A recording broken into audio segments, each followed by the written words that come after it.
সবচেয়ে প্রিয় মানুষ, যিনি দীর্ঘ প্রায় 18 বছর ধরে নির্বাসিত অবস্থায় রয়েছেন বিদেশে এবং বিগত প্রায়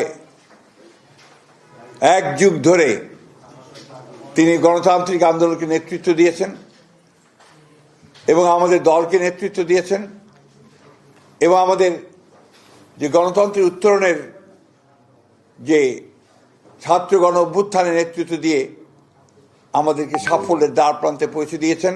আমাদের সেই সংগ্রামী নেতা, এই দেশের গণমানুষের অত্যন্ত প্রিয় মানুষ জনাব তারেক রহমান, আমাদের দলের ভারপ্রাপ্ত চেয়ারম্যান, তিনি আগামী 25শে ডিসেম্বর, আমি আবার রিপিট করছি যে আগামী 25শে ডিসেম্বর তিনি ঢাকার মাটিতে আমাদের মাঝে এসে পৌঁছবেন।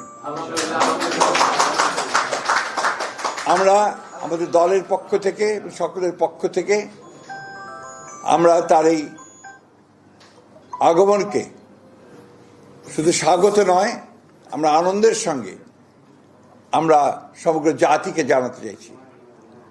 এবং আজকে গণতন্ত্র উত্তরণের পথে যে সমস্ত বাধাগুলো সৃষ্টি হয়েছিল, আমরা মনে করি যে আমাদের ভারপ্রাপ্ত চেয়ারম্যান তারেক রহমান সাহেব দেশে এসে পৌঁছলে সেই সমস্ত বাধা দূর হয়ে যাবে।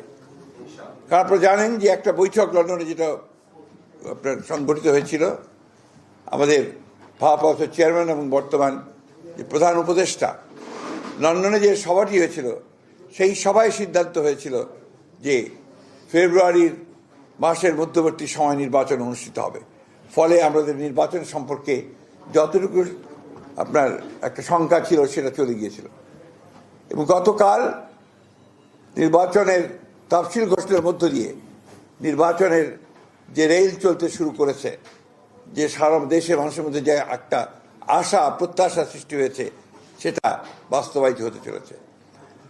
আমরা আবারও আপনাদের জানাতে চাই যে এই বিষয়টা আপনারা যথাযথ আপনার মূল্য দিয়ে আপনারা জাতির সামনে তুলে ধরবেন এবং একই সঙ্গে আমাদের ভারপ্রাপ্ত চেয়ারম্যানের আগমন যেন অত্যন্ত সুন্দর সুষ্ঠুভাবে হতে পারে সেই বিষয়ে আপনারা আমাদেরকে সহযোগিতা করবেন।